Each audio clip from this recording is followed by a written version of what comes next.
স্বপ্নানকে আমি ধন্যবাদ জানাবো আজকের এই আয়োজনের জন্য, সেই সাথে জারিফ এবং তন্দ্রা দুজন।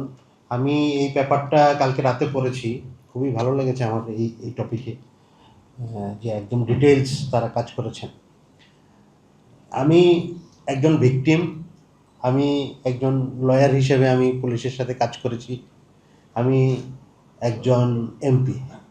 তো আমি পুলিশ রিফর্মকে কয়েকভাবে আসলে দেখেছি। এবং আমাদের দেশে আমি শুধু একটা কথা দিয়ে, একটা গল্প দিয়ে বা একটা ঘটনা দিয়ে শুরু করি। এটা গল্প না, ঘটনা।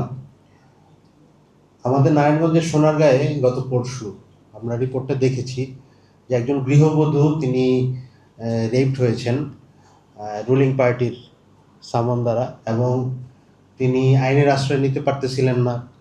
হাসপাতালে থাকা অবস্থায় পুলিশ তাকে বলতেছে, তুমি বাড়িতে যাও না, তুমি অন্য কোথাও চলে যাও, তোমার বাবার বাড়িতে যাও বা অন্য কোথাও যাও, কিন্তু তুমি এলাকায় যাও না, তোমার সমস্যা হতে পারে। কে বলতেছে? পুলিশ। তার মানে যে আমাকে, মানে আমি ভিকটিম হইলে আমি যার কাছে যাব, সে আমাকে বলছে যে তুমি এলাকায় যাও না, সমস্যা হইতে পারে। তার মানে পুরো সিস্টেমটা এমনভাবে গ্রো করছে যে আসলে এইখানে একজন সাধারণ মানুষের আইনের আশ্রয় লাভের যেই অধিকার, যেটা আমাদের সংবিধানে স্পেসিফিকভাবে বলা আছে, ওই আইনের আশ্রয় লাভের অধিকারটা কতটুকু আমাদের এখন প্র্যাকটিক্যালি আছে এটা আমরা বুঝতে পারতেছি না। তাজনুল বাবা বলতেছিলেন যে আসলে নাইম হাসানের কথা। আমি আমার নিজের অভিজ্ঞতা বলি। আজকে আমি একজন এমপি, আমাকে দেখলে হয়তো বা আমাকে পুলিশ আমাকে গার্ড দিতে চায়, কিন্তু আমি অনেক সময় নেই না। কেন নেই না? কারণ আমার তখন মনে হয় আমি বিরোধী দলের এমপি, কখন জানি আবার উপর থেকে তার উপরে ফোন আসছে যে তারই অ্যারেস্ট করে, ওই গার্ডই আমার অ্যারেস্ট করলো বা নির্যাতন করলো, এই ধরনের একটা ভীতি আমার মধ্যে আসে। তো যাই হোক, তা আমার নিজের অভিজ্ঞতা আমি বলি যে আমি একদিন রাস্তা দিয়ে যাচ্ছিলাম আমার এক ফ্রেন্ড সহ, আমাদের সিএনজি ছিল, সিএনজিতে থামাইলো। থামানোর পরে পুলিশ শুধু শুধু ধমকাচ্ছে, হ্যাঁ এদিকে আসেন, বসেন, কোথায় যাচ্ছেন, শুধু। আমি বলতেছিলাম যে আমি তখন একজন ল স্টুডেন্ট, খুব আমার মনে করছি যে আমি তো অনেক আইন বুঝি। তা আমি তার বলতেছিলাম যে আপনি কেন ধমকাচ্ছেন? এই যে বললাম, হ্যাঁ বসেন, ফোন দিব অমুক তমুক। আমার পাশের বন্ধু আমাকে বলতেছিল যে বন্ধু সরি বল, না হলে যেটা হবে তোমার পকেটে একটা ইয়াবা বা একটা গাঁজার পোটলা দিয়ে তোমার কিন্তু ধরাই দিবে, তখন কি করবে? ল স্টুডেন্টগিরি তো শেষ। এই যে সাইকোলজি, এই যে ভাই বলতেছিলেন, ফাইম মাস্টার ভাই বলতেছিলেন যে আমরা পুলিশকে তো আমরা ভয় পাই, এবং পুলিশকে আমরা দেখি হচ্ছে খুব ভীতিকর জায়গা থেকে। পুলিশ আমাদের দেখে হচ্ছে ওই 1861-এর চোখে। 1861-এ যখন পুলিশ হয়েছে, সে আমাদের রুল করার জন্য হয়েছে। আমরা তখন সিটিজেন ছিলাম না, ওই অর্থে আমাদের সিটিজেন রাইটস ছিল না। আমরা নাগরিক বলতে যেই জিনিস, সেটা আমরা ছিলাম। পুলিশ হয়তো বা ওই চোখে দেখে। আর পলিটিশিয়ানরা মূলত হচ্ছে এই সার্কাসটা না চায়। পুলিশ আর এই জনগণের যে ইয়েটা, এই যেই প্রক্রিয়াটা, এই প্রক্রিয়াতে আমি একজনের অভিজ্ঞতা বলতে চাই যে আমার নিজের এলাকায় ছাত্র অধিকার পরিষদ, আপনারা জানেন, এই নুরুল হক নূর, তার একটা পার্টি। ছাত্র অধিকার পরিষদের একজন ইয়াং লিডার গত আওয়ামী লীগের আমলে উনি অ্যারেস্ট হইলেন এবং গুমের শিকার ছিলেন। এখন পর্যন্ত তিনি অসুস্থ, এবং উনি মানে one kind of abnormal means উনি সবই বুঝেন, সব স্বাভাবিক, কিন্তু উনি কথা বেশি বলেন, বিরক্তিকর কথা বেশি বলেন। পলিটিক্যাল স্পেয়ারে আসলে তার সাথে কথা বলতে আমাদের খুবই বিরক্ত লাগে। না, নূর না, নূরের দলের একজন। নূর না, তো সরি, এটা তো নূর ভাই এখন মন্ত্রী, যদি নূর ভাই জানে আমার পুলিশ দিয়ে আমার কি করে। তো আমি বলতেছিলাম যে ছাত্র অধিকার পরিষদের একজন নেতা, তাকে এখন আমরা ওপেন স্পেয়ারে বা পলিটিক্যাল স্পেয়ারে আমাদের আড্ডায় তাকে আমরা খুব বেশি এনজয় করি না। কারণ হচ্ছে সে বিরক্তিকর কথা বলে, অসংলগ্ন কথা বলে। কিন্তু এই লোকটা কিন্তু এরকম ছিলেন না। একজন স্কুল টিচার ছিলেন, রাষ্ট্রের, আমাদের দেশের প্রতি কমিটমেন্ট ছিলেন, আমাদের মতন এইজের মানুষ ছিলেন, এবং উনি সব গণতান্ত্রিক আন্দোলনে ছিলেন। কিন্তু এমনভাবে তার উপর নির্যাতন করা হয়েছে, আজকে পর্যন্ত উনি অসুস্থ, এবং অ্যাবনর্মাল কথা বলার কারণে তাকে আমরা এন্টারটেইন করি না। এই ব্যাপারগুলো আমরা কিভাবে ডিল করব? এরপরে এই যে ছাত্র দলের ভাই আছেন, ছাত্র দলে আমরা দেখছি যে আমানুল্লাহ আমান অ্যারেস্ট হওয়ার পরে তার ফ্যামিলি পার্সনকে অ্যারেস্ট করা হচ্ছে। কারণ কি? তাকে নির্যাতন করে কিছু পাওয়া যাচ্ছে না, ফ্যামিলি পার্সনটা হাত দিলে যদি পাওয়া যায়। মোমিনুল ইসলাম জিসান আমরা ঢাকা ইউনিভার্সিটি ক্যাম্পাসে দেখছি যে ছাত্র দলের মুভমেন্ট করছে, অ্যারেস্ট করতেছে, সাথে একটা ওই যে পাইপ দিয়ে বানানো একটা অস্ত্র, পিস্তল বলে, কারণ অস্ত্র মামলায় গ্রেপ্তার দেখাইলে অনেক বেশি, জামিন অযোগ্য এবং হচ্ছে অনেক বেশি সাজা হওয়ার সম্ভব। এই যে ব্যাপারগুলো আমরা আসলে কিভাবে যে সমাধান করতে পারি এই জিনিসটা আমরা বুঝতেছি না। কারণ হচ্ছে পুলিশ হয়ে গেছে, উমামা বলতেছিলেন, উমামা তো আমাদের অভ্যুত্থানের লিডার, বলতেছিলেন যে রিকনসিলিয়েশন। এখন আমাদের প্রসেসটা হয়ে গেছে, যেমন মনে করেন ঢাকা শহরে আমরা ওয়াসার পানি কিন্তু আমাদের ইউজ করতে হয়, কিন্তু ওয়াসার পানিটা আবার আমরা কেউই পছন্দ করি না। আমরা জানি এটার মধ্যে ক্ষতিকর পদার্থ অনেক বেশি, আমরা প্রত্যেকেই কিন্তু জানি, কিন্তু এটা হচ্ছে আমরা একদম বাধ্য হয়ে, আমাদের কিছু করার নেই। ঠিক মানে 24-এর পরে হয়ে গেছে এইরকম যে আমার নিজের এলাকায়, আমি একটা ঘটনা বলি, আমাদের এলাকায় একজন ওসি, আমি নিজে জানি ময়মনসিংহে তিনি ওসি ছিলেন এবং তার নির্দেশে 5 জনকে গুলি করে হত্যা করা হয়েছে। তিনি আমার নিজের এলাকায় ওসি হিসেবে আছে। এখন আমি তার বিরুদ্ধে কি করব?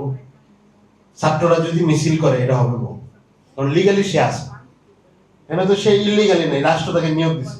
ছাত্ররা কি তার বিরুদ্ধে মিছিল করে একজন ওসিকে মানে পদ থেকে অপসারণ করতে পারে?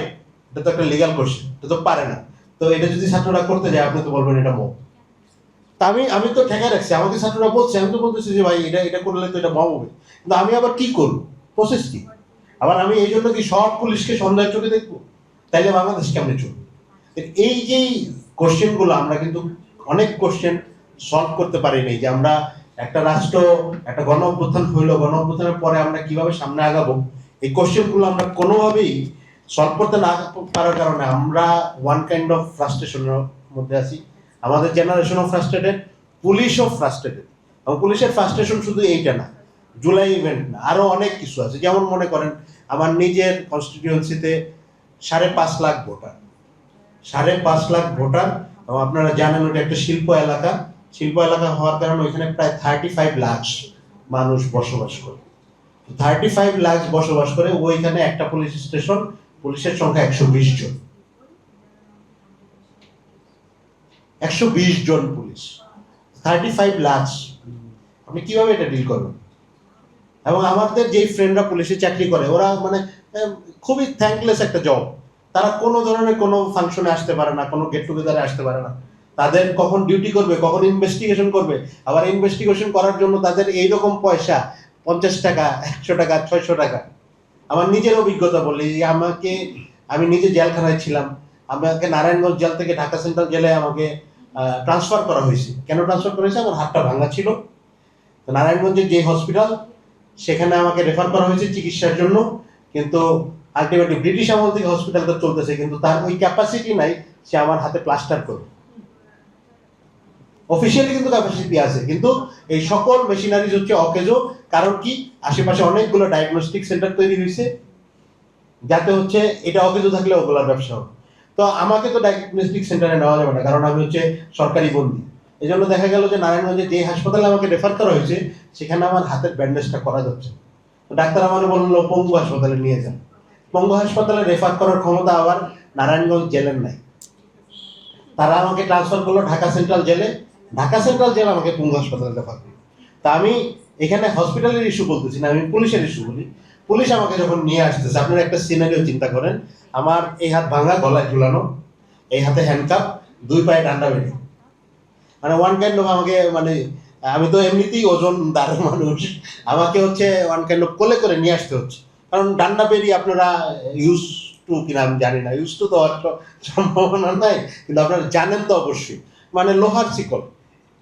তো এই লোহার শিকলের মধ্যে আবার এক হাতে আমার গলায় ঝুলানো ভাঙা, এক হাতে হ্যান্ডকাপ, এটা আমাকে নিয়ে আসতেছে পুলিশ। আমি বললাম যে ভাই, আমি আমার জীবনে এত কষ্ট করিনি, তুমি আমার একটা অ্যাম্বুলেন্সে নিয়ে যাও বা একটা মাইক্রোতে নিয়ে যাও। বলো টাকা কি তোমার বাবা দিবে? হ্যাঁ। এখন 12 বছর পরে এসে আমার এর জন্য আর মানে খুব বেশি পেন আমি ফিল করতেছি না, কিন্তু হিস্ট্রিটা আপনি একটু চিন্তা করেন যে এখানে বলতেছে যে টাকা কি তোমার বাবা দিবে। আমি চিন্তা করলাম সেম, সে বললো আমার 60 টাকা দেওয়া হয়েছে, নারায়ণগঞ্জ থেকে তোমাকে ঢাকা সেন্ট্রাল জেলে নিয়ে যাবো 2013 সাল। তা আমি খুবই অবাক হইলাম, আমার কিছু করার নেই। এবং পরবর্তীতে আমাকে যখন ঢাকা থেকে আবার নারায়ণগঞ্জে পাঠানো হয়, তখন আমি বললাম যে ভাই, এবার আমার এইভাবে নিও না, টাকা আমার বাবাই দিবে। এবং সত্য কথা হচ্ছে আমি নিজে অ্যাম্বুলেন্স ভাড়া করছি, ওইটার টাকা আমি আবার তাদের ফোন থেকে আমার দুলাভাইয়ের ফোন দিছি, ফোন দিয়ে বলছি তুমি অ্যাম্বুলেন্সের টাকা পাঠাও, অ্যাম্বুলেন্সে আমি গেছি, যেটা আবার তার প্রসেসের মধ্যে নাই। কারণ এই যে সিস্টেম, এটা আমি সময় বেশি নিচ্ছি, কিন্তু এটা কিন্তু মানে রিয়েলিটি। আমি এখন কি করি এই জায়গায় এসে আমাদের এই যে বললাম যে আমাদের অনেক কোশ্চেন সলভ হয় নাই, এবং আমি মনে করি ইন্টারিমও এই জায়গায় মানে কোনোভাবেই তারে আমি সফল বলবো না। এবং সে অনেক জায়গায় গ্যাপ রেখে গেছে। কি গ্যাপ রেখে গেছে? সে পলিসি আলাপে বেশি ঢুকে সে প্র্যাকটিক্যাল সলিউশন অনেক কিছুতেই করে নাই বা শুরু করে নাই। এই জন্য দেখা গেছে যে পলিটিক্যাল গভর্নমেন্টের কোর্টেই চলে গেছে। আর আমরা জানি পলিটিক্যাল গভর্নমেন্টগুলোর ক্যারেক্টার কি বাংলাদেশ। কোনোভাবে যদি শুরু করে যেত তাইলে এক ধরনের আমরা মনে হয় আমরা সমাধান পাইতাম। তো এই জায়গায় সাজেশন টাইপের ব্যাপার দিয়ে তারা পলিটিক্যাল প্র্যাকটিক্যাল সলিউশনে গিয়ে ঢুকে নেয়। আজকে আমি আবার এমপি হওয়ার পরে আমাকে সহজ হিসাবে মানুষ যেটা জিজ্ঞেস করে সেটা হচ্ছে, ওসি কি তোমার কথা শুনে? পুলিশ পুলিশ তোমার কথা শুনতেছে? আমি, পুলিশ আমার কথা শুনবে কেন? পুলিশ তো আমার কথা শোনা না শোনার সাথে পার্থক্য না, কিন্তু এটা স্ট্যান্ডার্ড বাংলাদেশ। পুলিশ আমার কথা শোনে কিনা, যেহেতু আমি বিরোধী দলের এমপি, এটা হচ্ছে আমি আসলে ফাংশন করতে পারবো কি পারবো না, এটা স্ট্যান্ডার্ড হয়ে গেছে।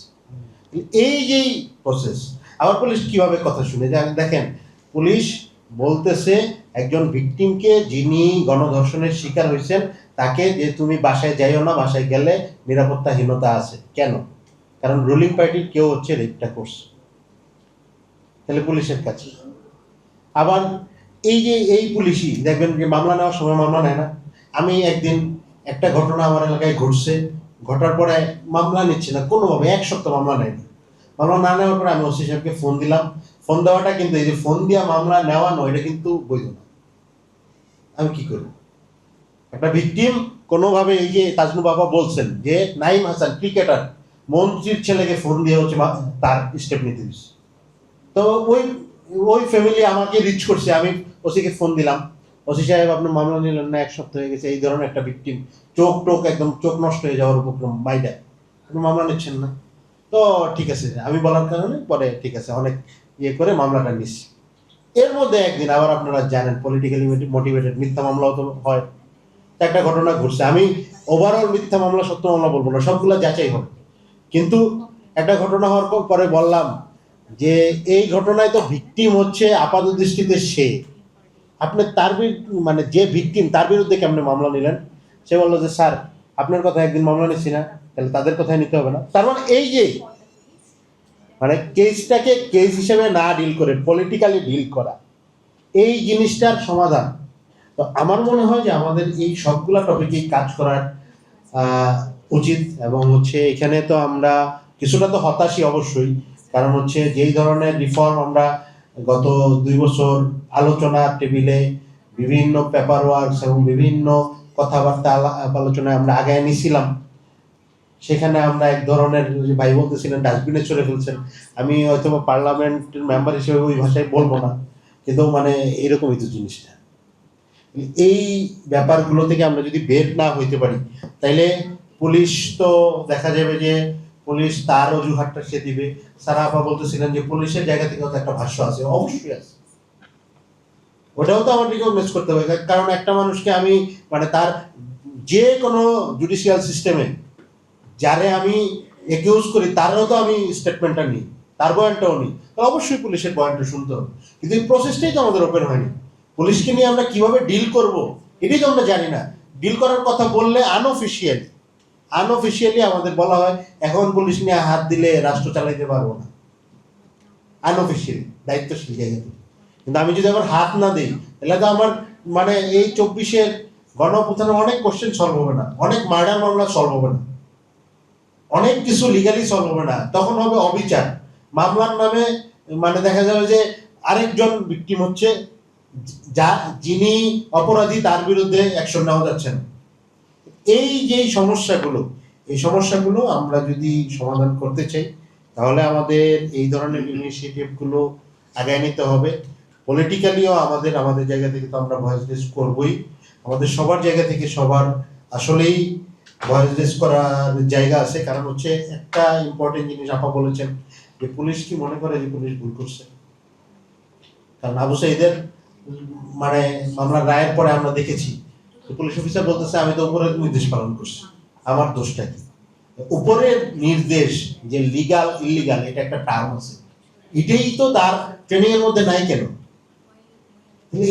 অথবা ট্রেনিং এর মধ্যে না না যদি থাকে তাহলে তো এটা অজুহাত হিসেবে কোনোভাবে ইউজ হবে না, এটা তো অজুহাত হিসেবে দেওয়া হচ্ছে।